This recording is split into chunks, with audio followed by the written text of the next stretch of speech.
사도행전 9장 1절부터 9절까지 말씀.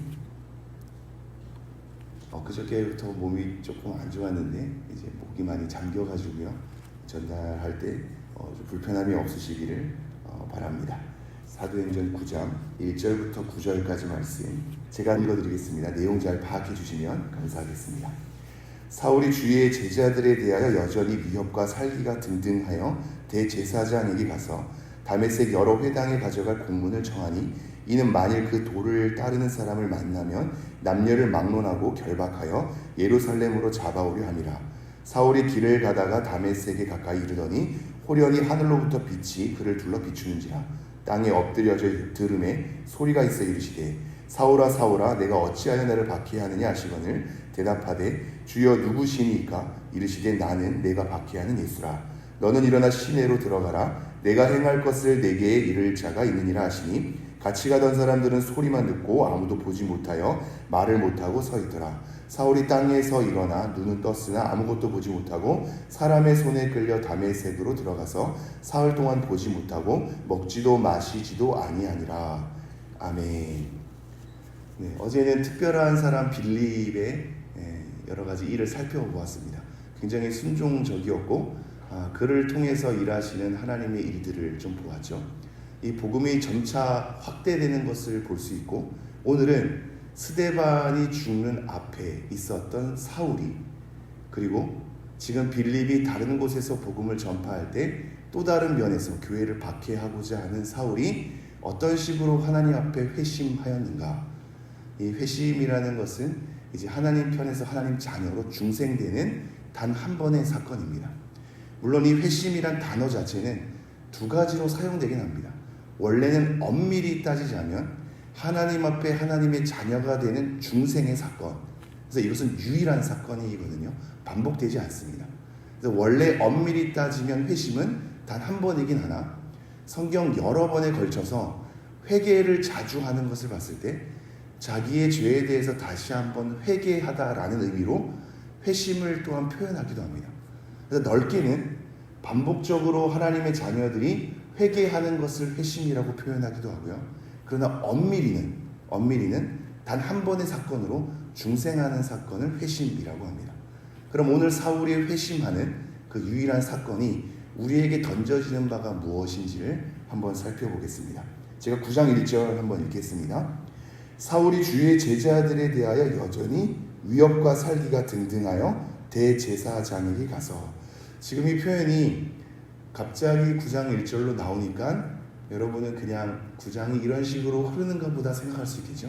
근데 이게 어디로 이어지면 자연스럽냐면요, 8장 3절로 한번 보시겠습니까? 8장 3절. 사울이 교회를 잔멸할새 각 집에 들어가 남녀를 끌어다가 옥에 넘기니라, 이렇게 되어 있죠. 그리고 4절부터 8장 마지막까지가 빌립에 대한 이야기였습니다. 근데 뭐가 자연스럽냐면 8장 3절에서 9장 1절로 오는 게 자연스럽습니다. 그렇죠. 지금 스데반이 죽고 나서 사울이 교회를 잔멸할새 각 집에 들어가 남녀를 끌어다가 옥에 넘기니라. 그리고 9장 1절 사울이 주의 제자들에 대하여 여전히 위협과 살기가 등등하여. 이게 굉장히 더 자연스럽지 않습니까? 그런데 빌립의 사건이 끼어 있거든요. 이 중간에 스데반의 죽음과 사울이 살기 등등하여 사람들을 체포하러 다니는 이 연결 가운데 의도적으로 빌립을 껴놓습니다. 왜 그러할까요? 우리는 우리가 살아가는 삶의 현실만 보죠. 우리는 지금 여기 있기에 이 편에 있는 다른 교회 사람들의 삶을 알 수는 없습니다. 우리가 하루 담당하는 이 삶을 담당하다 보면 다른 편에서 하나님이 어떻게 일하시는 전혀 알 수 없죠. 지금 우리에게 그거를 또한 하나 알려주고 있는데요. 지금 스데반이 죽고 나서 모든 그리스도인들이 흩어지게 되고 사울은 그것을 알아서 흩어진 사람들을 잡으러 가거든요.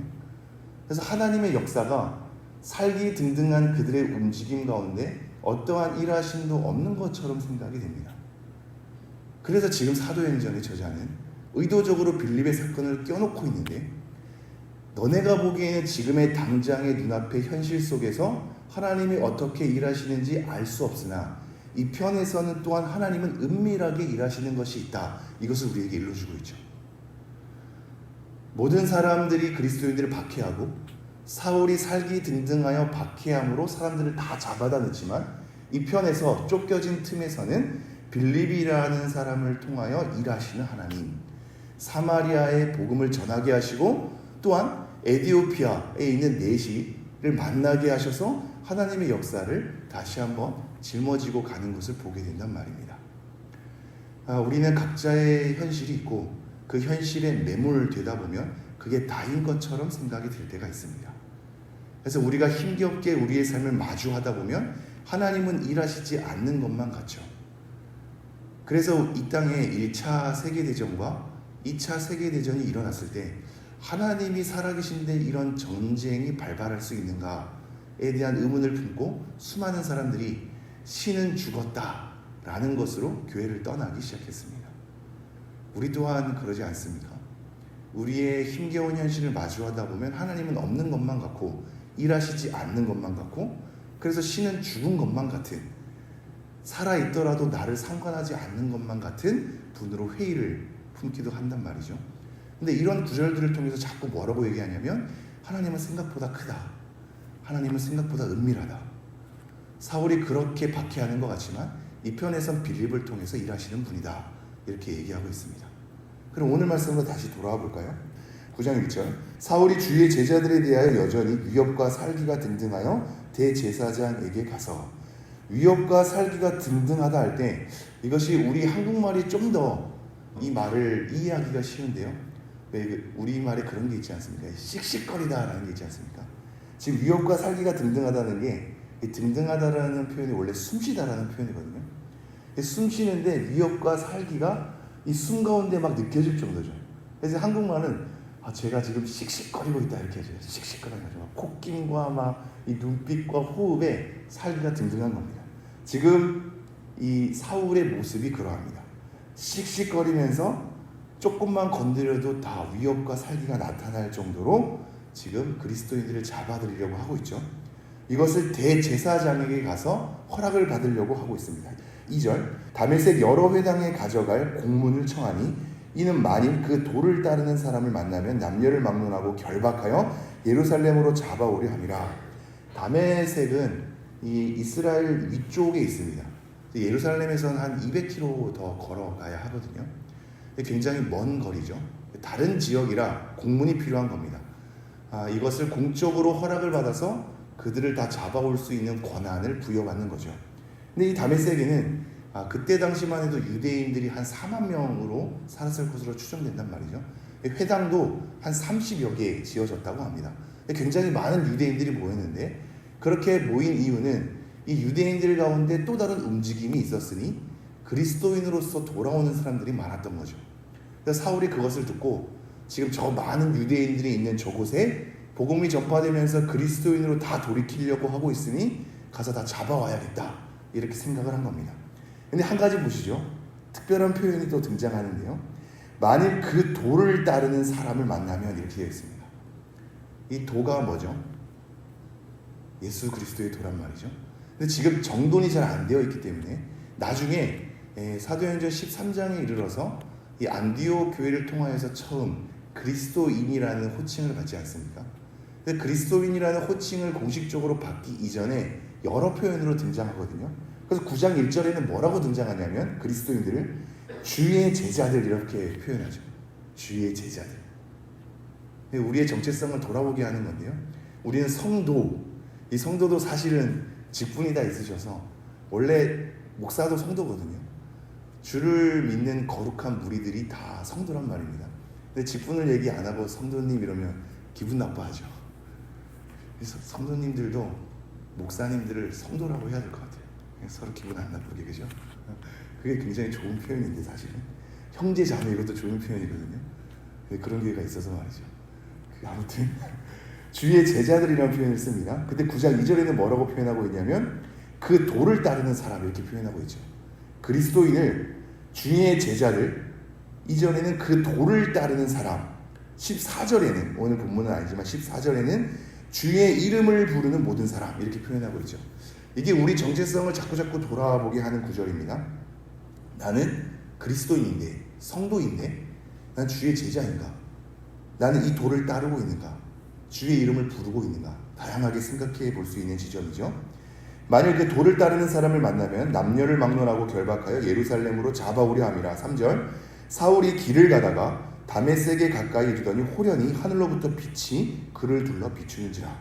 가다가 정말로 사울이 어떠한 공로를 내미친 것도 없이 하나님이 나타나시죠. 예수 그리스도가 나타납니다. 호련히, 갑자기거든요. 갑자기 하늘로부터 빛이 그를 둘러 비추는 겁니다. 사울은 오히려 살기 등등했거든요. 예수님의 제자로 삼을만 해서 믿음을 부여한 것이 아니라, 어떤 잘하는 것이 있어서 믿음을 허락한 것이 아니라, 어떠한 괜찮은 면이 있어서 빛이 비추인 것이 아니라, 정말 살기와 위협이 등등한데 빛이 비추인 겁니다. 저 사람은 믿을만 해서가 아니라 우리는 누구든지 믿을만한 점이 아무도 없습니다. 그런데 하나님의 주권과 은혜로 다가오시거든요. 사울에게도 그렇게 다가오시고 있죠. 빛이 갑자기 그를 둘러서 비추게 됩니다. 그러면서 4절, 땅에 엎드려져 들으매 소리가 있어 이르시되 사울아 사울아 내가 어찌하여 나를 박해하느냐 하시거늘 말씀합니다. 사울아 사울아. 이렇게 두 번 그 사람의 이름을 언급하는 건 성경에서 자주 볼 수 있는데, 이것은 그 사람에 대해서 인격적으로 찾아오시는, 그리고 그를 특별히 여기시는 하나님의 어떤 소리거든요. 사울아 사울아. 그런데 이렇게 얘기하고 있습니다. 이 표현이 세밀하게 보면 우리가 묵상할 것이 많습니다. 사울아 사울아 내가 어찌하여 나를 박해하느냐 하시거든요. 사울이 굉장히 놀랐을 겁니다. 왜 그렇죠? 지금 사울은 누구를 박해하려고 하고 있죠? 예수님의 제자들. 오히려 이 사람은 더 의롭다고 생각했을 거란 말이죠. 옳다고 여기는 겁니다. 옳다고 여기기 때문에 더 씩씩거리면서 위협과 살기가 등등합니다. 교회에서도 마찬가지거든요. 다들 옳다고 여기기 때문에 교회에서 더 거칠게 싸우는 것을 보게 되죠. 수많은 사람들이 교회가 두 개로 갈랐을 때 각자가 다 자기가 옳게 여기기 때문에 씩씩거리는 거거든요. 근데 정말로 옳게 여기면서 씩씩거리는 게 가능한 것인가를 좀 돌이켜보긴 해야 됩니다. 지금 사울은 자기가 옳다고 여기고 있습니다. 씩씩거리면서 위협과 살기가 등등함에도 불구하고 자기 죄를 마주할 지금 여력이 없단 말이죠. 근데 뭐라고 지금 얘기하시냐면, 지금 어찌하여 나를 박해하느냐라고 얘기하죠. 사울이 여기서 충격을 1차적으로 받았을 겁니다. 나는 하나님을 위해서, 오히려 하나님의 이름에 누가 되는 저들, 그래서 저들을 박해하는 건데, 지금 예수님은 뭐라고 얘기하냐면 왜 나를 박해하느냐라고 얘기한단 말이죠. 지금 이 예수님에 대해서도 지금 사울은 사실 하나님으로 알았을 거란 말이죠. 그래서 하나님이 빛을 통해서 나에게 말씀하는데, 나는 하나님을 위해서 저들을 박해하고만 하나님께서는 나를 박해하고 있다, 이렇게 얘기하는 겁니다. 한 가지 더 생각해 볼 게 있죠. 하나님은 교회를 어떻게 생각하고 계신가? 교회를 자기로 생각하고 계신 겁니다. 그래서 그리스도와 한 몸이라고 얘기하는 거죠. 우리가 아픈 것은 어떻게 보면, 교회가 병들고 아픈 것은 그리스도의 몸을 병들고 아프게 하는 거란 말이죠. 교회를 박해했건만 하나님은 오히려 나를 박해했다고 얘기하십니다. 교회랑 자기를 동일하게 여기시죠. 교회랑 그리스도와 자기를 동일하게 여긴단 말입니다. 생각해 볼 지점 아닙니까? 교회를 자기와 동등하게 여기시는 하나님께서 지금 너는 나를 박해하고 있다, 이렇게 얘기한단 말이죠. 사울은 여기서 충격을 받았을 겁니다. 그러면서 5절, 대답하되 주여 누구시니까? 이르시되 나는 내가 박해하는 예수라. 여기서 예수님임을 드러내죠. 하나님인 줄만 알았던 사울 앞에 너는 나를 박해하고 있다고 얘기하면서 도대체 누구입니까? 라고 다시 물었을 때 내가 박해하는 사람은 바로 예수다, 이렇게 얘기하고 있습니다. 나는 내가 박해하는 예수다. 지금 이 장면을 잘 들여다보십시오. 굉장히 이성적으로, 또한 양심적으로, 또한 인격적으로 다가오시는 것을 보게 됩니다. 지금 우리가 사울이 회심하는 이 사건을 보고 이렇게 생각할 수 있습니다. 우리도 이렇게 나타나 주십시오. 나에게 급격한 일을 발생시켜 주시면 나도 믿겠습니다. 사울처럼 이렇게 나타나면 누구든지 믿죠. 어떻게 안 믿을 수 있습니까? 근데 저에게 나타나 주시지도 않고, 음성을 내려주시지도 않고, 뭔가 급격한 사건을 허락해 주시지도 않고, 그래서 나는 믿는지 안 믿는지 도대체 모르겠습니다. 왜 성경 말씀을 기록하고 계십니까? 이렇게 우리가 생각할 수 있죠. 그러면서 이러한 급격한 회심에 대해서 사모하게 되는 경향이 있습니다. 그러나 앞서 빌립을 살펴보았듯이 하나님께서는 빌립을 그렇게 부르시지 않고 그렇게 일하시지 않거든요. 각자에게 맞는 걸음이 있습니다. 사울은 오히려 굉장히 위협과 살기가 등등하기 때문에 이렇게 나타나지 않고는 돌이키지 않는 사람일 수 있습니다. 우리 가운데 그러한 사람들이 있거든요. 이렇게 하지 않고서는 도대체가 돌이키지 않기 때문에 하나님께서 격하게 그 사람을 회심시키시는 경우가 있죠. 그런데 모두가 그렇지 않거든요. 잠잠히 우리에게 잠잠히 촉촉히 적시듯이 어느덧 믿어지는 은혜를 우리에게 주어질 수도 있습니다. 대부분 또한 어려서부터 신앙생활 하시는 분들은 대부분 이렇거든요.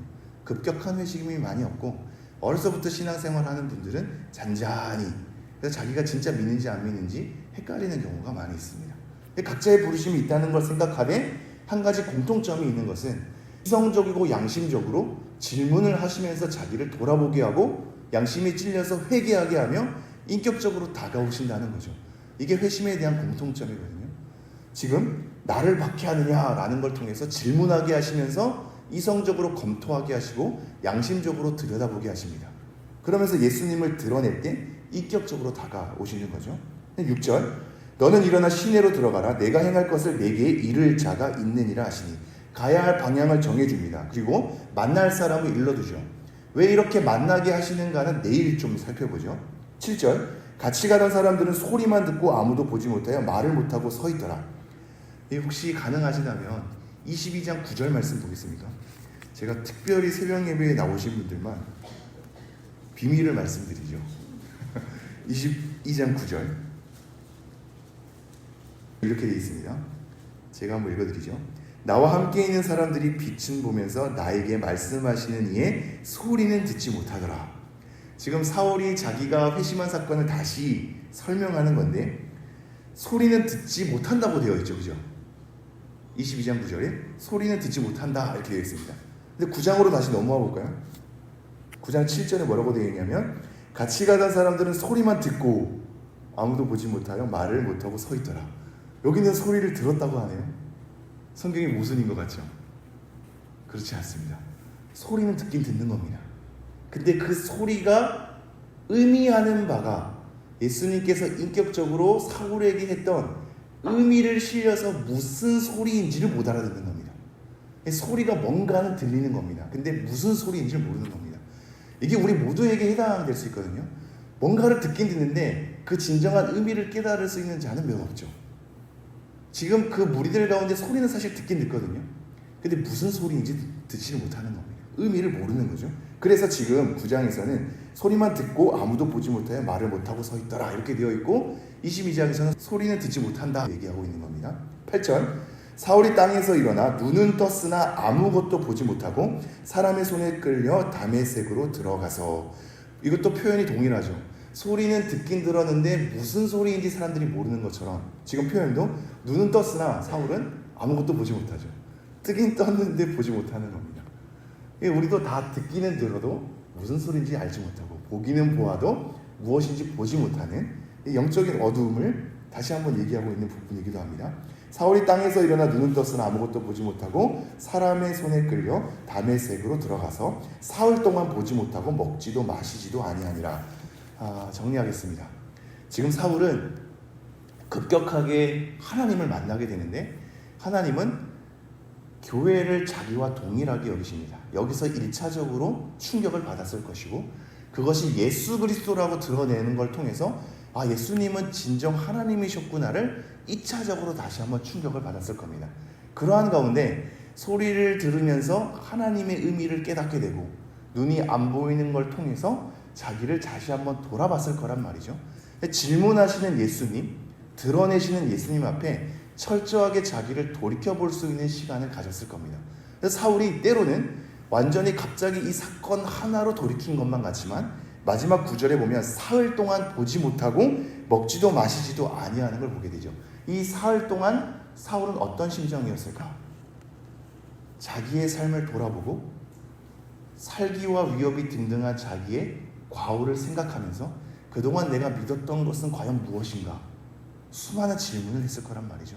그 양심에 찔려하면서 예수님만이 진정한 우리의 구원자라는 걸 다시 한번 정돈하는 시간을 가졌을 겁니다.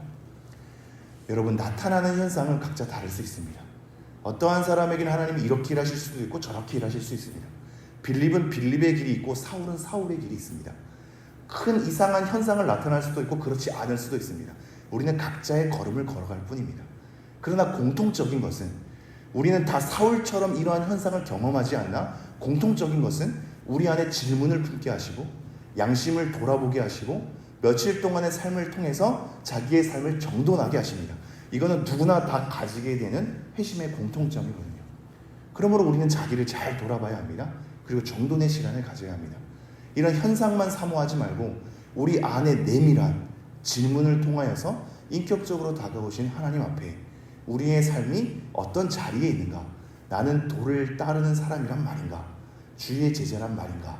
를 질문하면서 우리의 걸음을 자녀답게 걸어내시는 우리 모두가 되기를 간절히 소망합니다. 기도하겠습니다.